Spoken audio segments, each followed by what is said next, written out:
তো বন্ধুরা, কিছুদিন আগে মণিপুর রাজ্যে মেইটে সম্প্রদায়ের সর্বোচ্চ নেতা কানান সিংকে গ্রেপ্তারের কারণে মেইটে সম্প্রদায়ের একদল লোক একটি মিছিল করেছে, যেখানে দেখা যায় লোকজন তারা তাদের মাথার উপর কেরোসিন ঢালছে এবং বলছে তারা তাদের সর্বোচ্চ নেতার মুক্তি চায়। তাদের সর্বোচ্চ নেতার যে গ্রেপ্তার, এটা তাদের জন্য অবমাননাকর এবং বিশ্বাসঘাতকতার শামিল। তো বন্ধুরা, এখন পর্যন্ত পাওয়া তথ্য মতে মণিপুরে যে সাম্প্রদায়িক হামলা হয় সেখানে 250 জনের মতো লোক মারা যায়, 2000 বাড়ি ধ্বংস হয় এবং 60,000-এর মতো লোক স্থানচ্যুত হয়, অর্থাৎ তারা ঘর ছাড়া হয়েছে। তো চলুন আজকের এই ভিডিওতে জেনে নেওয়া যাক মণিপুরে চলমান এই সাম্প্রদায়িক দাঙ্গা কখন শুরু হয়েছিল। 1949 সাল। এই বছরেই মণিপুরকে ভারতের সাথে যুক্ত করা হয়েছিল। তৎকালীন সময়ে এই রাজ্যে বসবাসকারী উপজাতিদের জন্য এসটি আইন অর্থাৎ শিডিউল্ড ট্রাইবস নিয়ম চালু করা হয়। তখন থেকে অর্থাৎ 1949 সাল থেকে 2012 সাল পর্যন্ত সবকিছুই স্বাভাবিক নিয়মেই চলছিল, কিন্তু 2013 সালে কুকি এবং নাগা সম্প্রদায়ের লোক দাবি করল যে এই এসটি আইন বাতিল করতে হবে, কেননা এই এসটি আইন থাকলে তাদের জমি শুধুমাত্র তাদের নিজেদের সম্প্রদায়ের লোকের মধ্যেই কেনাবেচা করতে পারত। তারা চাচ্ছিল যে মণিপুর রাজ্যে পার্শ্ববর্তী দেশ থেকে যে অবৈধ অভিবাসীরা অবৈধভাবে বসবাস করছে এবং জমি কিনে প্রভাব বিস্তার করছে, তাদেরকে তাদের রাজ্য থেকে উৎখাত করে দেওয়ার জন্য। মূলত 2013 সালের পর থেকেই মেইটে সম্প্রদায় এবং কুকি ও নাগা সম্প্রদায়ের মধ্যে আইন নিয়ে মতবিরোধ দেখা যায় এবং বিভিন্ন সময়ে সংঘর্ষ হয়েছে। তো বন্ধুরা, মেইটে সম্প্রদায় হচ্ছে ইম্পাল ভ্যালিতে থাকা সম্প্রদায়, যারা মূলত মণিপুর রাজ্যের মাঝখানে বসবাস করে।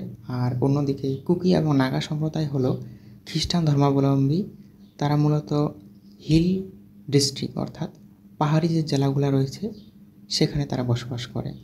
মেইটে সম্প্রদায়ের অধিকাংশ লোক হিন্দু। তারা একসাথে অনেক দিন ধরে শান্তিতে সহাবস্থান করলেও তাদের নামে অভিযোগ রয়েছে যে তারা পার্শ্ববর্তী দেশ অর্থাৎ মায়ানমার, থাই, লাওস 3টি দেশে মদ, ড্রাগ এবং বিভিন্ন অস্ত্র সরবরাহ করত, যার কারণে তৎকালীন প্রধানমন্ত্রী 1980 সালে আসাম এবং মণিপুর রাজ্যকে ডিস্টার্বড এরিয়া হিসেবে উল্লেখ করেন।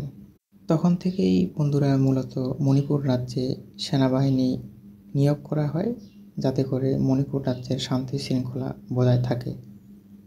অন্যদিকে মণিপুর রাজ্যটি যখন ভারতের সাথে যুক্ত করা হয়েছিল, শুরু থেকেই সংবিধানে মেইটে সম্প্রদায়ের লোকেরা 60% আসন অর্থাৎ 100 জনের মধ্যে 60 জন এমএলএ সিট জিতে এসেছে।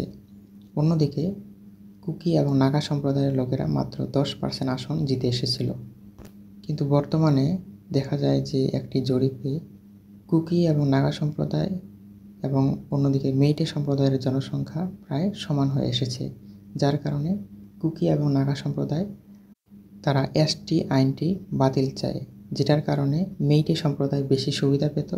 মূলত কুকি এবং নাগা সম্প্রদায়ের দাবি হচ্ছে এসটি আইনটি বাতিল করে তাদের যেন নিজেদের ভূমির উপর স্বায়ত্তশাসিত ক্ষমতা দেওয়া হয়, যাতে তারা নিজেদের জমি অন্য সম্প্রদায়ের লোকদের মাঝে বিক্রি করতে পারে।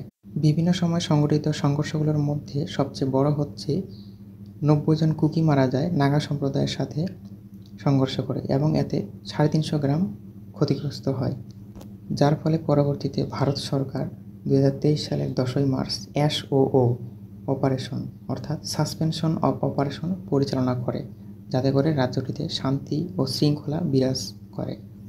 তো বন্ধুরা, সাম্প্রতিক সময়ে সম্প্রদায়ের সর্বোচ্চ নেতা আরামবাই টেঙ্গল এবং কানান সিং, যিনি আগে পুলিশ কমান্ডো ছিলেন, তাদেরকে গ্রেপ্তার করে নিয়ে যায় মণিপুর রাজ্যের প্রশাসন। এতে করে মেইটে সম্প্রদায়ের লোকেরা তাদের গায়ে মাথায় কেরোসিন ঢেলে মিছিল করতে দেখা গিয়েছে। তারা মনে করে যে কানান সিং হচ্ছে তাদের প্রোটেক্টর। তাকে গ্রেপ্তার করা মানে মেইটে সম্প্রদায়ের সাথে বিশ্বাসঘাতকতা করা এবং তাদেরকে অবমাননা করা হচ্ছে। তারা নিঃশর্তে তাদের সর্বোচ্চ নেতা কানান সিংয়ের মুক্তি চাচ্ছে। এতে করে মেইটে সম্প্রদায়ের লোকেরা দাবি করছে যে মণিপুর রাজ্যে অশান্তি এবং সংঘর্ষের একমাত্র কারণ হচ্ছে কুকি এবং নাগা সম্প্রদায়। তাদেরকে কেন গ্রেপ্তার করা হচ্ছে না? তাদেরকে কেন প্রশাসন আইনের আওতায় নিয়ে আসছে না? তো বন্ধুরা, আজকের মতো এই ছিল ভিডিওটিতে। এরকম আরও ইনফরমেটিভ ভিডিও পেতে আমাদের চ্যানেলটি সাবস্ক্রাইব করে আমাদের সাথেই থাকুন। ধন্যবাদ।